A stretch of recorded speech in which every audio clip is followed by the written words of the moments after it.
श्रीमद् भागवत गीता भगवान का गाया हुआ वह ज्ञान है जो आज भी लोगों को सही दिशा दिखाता है।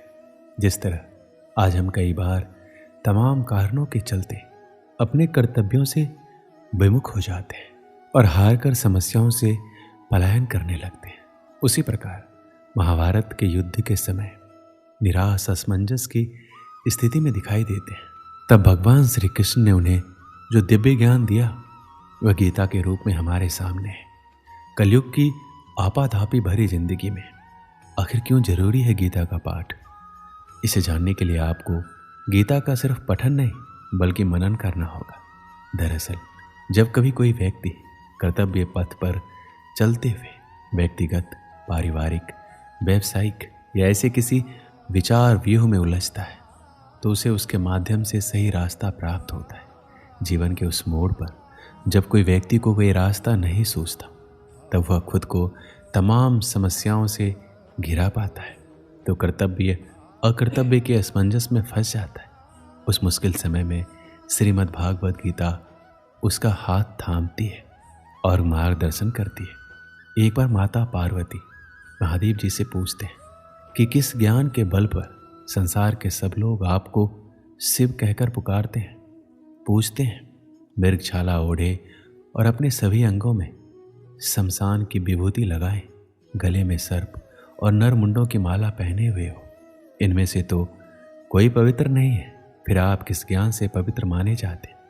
तब महादेव ने उत्तर दिया, हे प्रिय सुनो, मैं गीता ज्ञान को अपने हृदय में धारण करने से पवित्र माना जाता हूँ। इस ज्ञान से मुझे बाहर के कर्म नहीं व्यापते। तब पार्वती जी ने कहा, हे भगवान, जिस गीता ज्ञान की आप ऐसी स्तुति करते हैं उसके श्रवण से कोई कृतार्थ भी हुआ है? महादेव ने उत्तर देते हुए कहा, इस ज्ञान को सुनकर बहुत से जीव कृतार्थ हुए हैं और आगे भी होंगे। दोस्तों, आज के इस वीडियो में आप सभी को गीता का प्रथम अध्याय के बारे में हम विस्तृत जानकारी देंगे, तो इस वीडियो को पूरा जरूर देखिएगा। श्रीमद् भागवत गीता के सबसे पहले दो शब्द धर्म क्षेत्रे कुरुक्षेत्रे। इस जगत में हम जीवन जीते हैं और जीवन हमारा कुरुक्षेत्र भी है और धर्म क्षेत्र भी। ये हमारी कर्म भूमि है जहाँ हम अपने कर्तव्यों का निर्वहन करते हैं। अर्जुन, जो कि गीता के शुरुआत में अपने जीवन के सबसे महत्वपूर्ण युद्ध को लड़ने जा रहे थे, किंतु वह अत्यधिक हताश, निराश, भ्रम मोह में था। हम भी अपने जीवन में इसी तरह से हताशा और निराशा का सामना करते हैं और इन परिस्थितियों में भगवान श्री कृष्ण जो समाधान देते हुए कहते हैं, हृदय की क्षुद्र दुर्बलता, सारे भ्रमों को पीछे छोड़ सब कुछ भुलाकर खड़े हो जाओ मेरे साथ। तो यहाँ श्री कृष्ण जी अर्जुन को केवल शाब्दिक ज्ञान ही नहीं अपितु प्रायोगिक ज्ञान भी प्रदान करते हैं जिससे उसे विजयश्री प्राप्त होती है। तो यही शुरुआती दो शब्द हमें जीवन के लिए गूढ़ प्रेरणा और दिशा प्रदान कर रहे हैं। क्या आप जानते हैं गीता का अर्थ क्या होता है? गीता शब्द का अर्थ है गीत और भागवत शब्द का अर्थ है भगवान। अक्सर भागवत गीता को भगवान का गीत कहा जाता है। यह भगवान का गीत है, इसलिए गीता का नाम गीता ही पड़ा। गीता में लिखा है, क्रोध से भ्रम पैदा होता है, भ्रम से बुद्धि व्यग्र होती है, जब बुद्धि व्यग्र होती है तब तर्क नष्ट हो जाता है और जब तर्क मरता है तो मनुष्य का विवेक नष्ट हो जाता है और उसका पतन शुरू हो जाता है। इस आधार पर कई ज्ञान और बुद्धि को खोलने वाली बातें लिखी है। जब हम शत्रु और समस्या को देखते हैं तो हमें बहुत ही बड़ी और विकराल दिखाई देती है और मन में ये डर भी रहता है कि अगर हम इसमें घुस गए तो क्या होगा? क्या हम इस समस्या से बाहर आ पाएंगे? क्या हम जीत पाएंगे? कुछ इसी प्रकार की सोच से दुर्योधन भी गुजर रहा था।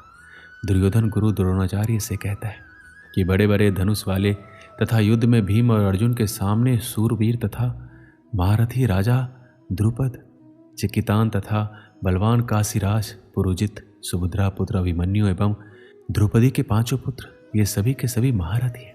इससे हमें ये पता चलता है कि चाहे शत्रु हो या शत्रु के जैसी समस्या, उसके बारे में सब कुछ जानना चाहिए। समस्या के हर पहलू से हमें वाकिफ होना चाहिए और उसके हर अंग के बारे में हमें मालूम होना चाहिए, जैसे कि उस स्थिति में दुर्योधन भी कर रहा था। इसमें दुर्योधन आगे द्रोणाचार्य से कहता है, हे ब्राह्मण श्रेष्ठ, पांडवों की सेना के योद्धाओं को तो आपने देख लिया। उसके बाद दुर्योधन अपनी सेना के महारथियों का परिचय देता है। समस्या के बारे में सब कुछ जान लेने के बाद अपने पक्ष में सोचने की बारी आती है। दोस्तों, हमें ये भी जानना होता है कि हमारे पक्ष में कौन कौन से मजबूत बिंदु हैं जिससे हम उस समस्या पर विजय प्राप्त कर सकते हैं।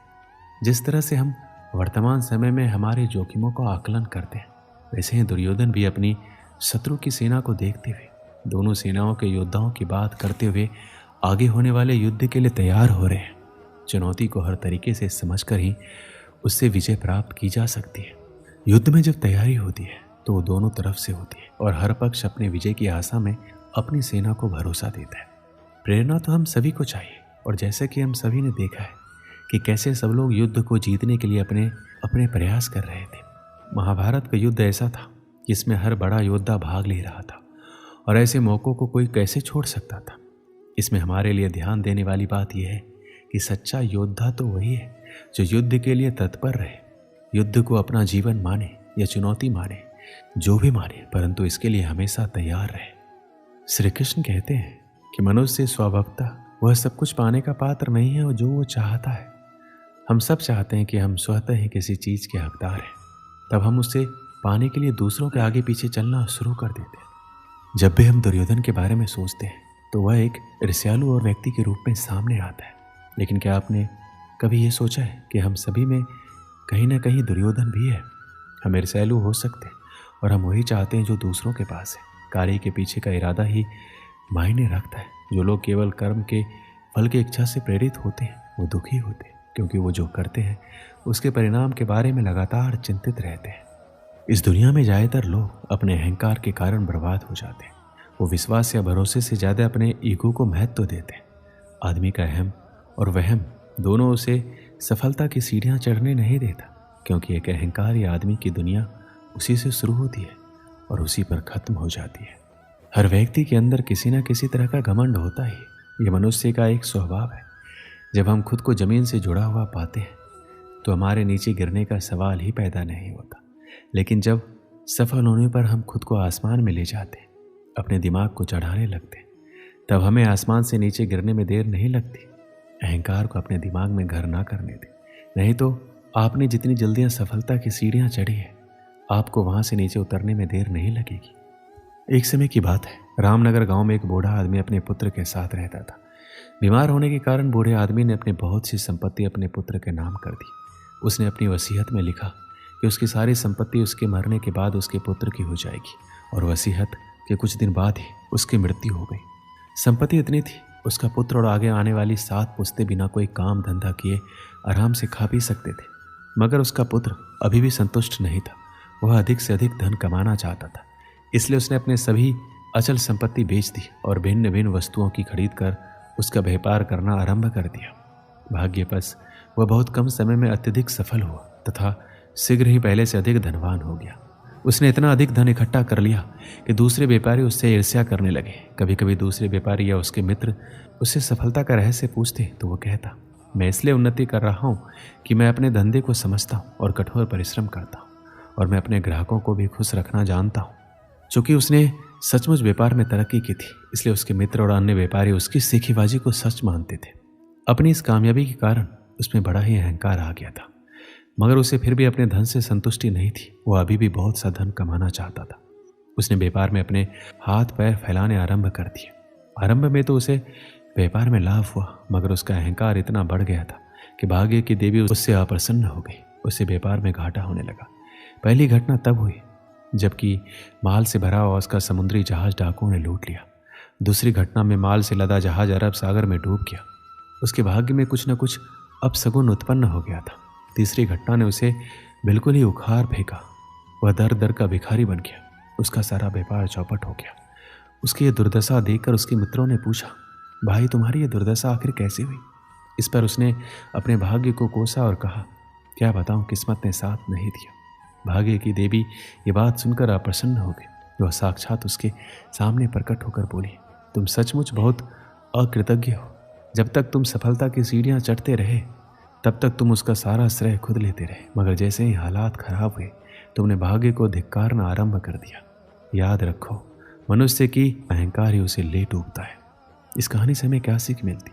अहंकार से व्यक्ति का सर्वनाश हो जाता है और हमें कभी अहंकार नहीं करना चाहिए। दोस्तों, इस वीडियो में बस इतना ही। मिलते हैं अगले वीडियो में, अपना ख्याल रखिएगा।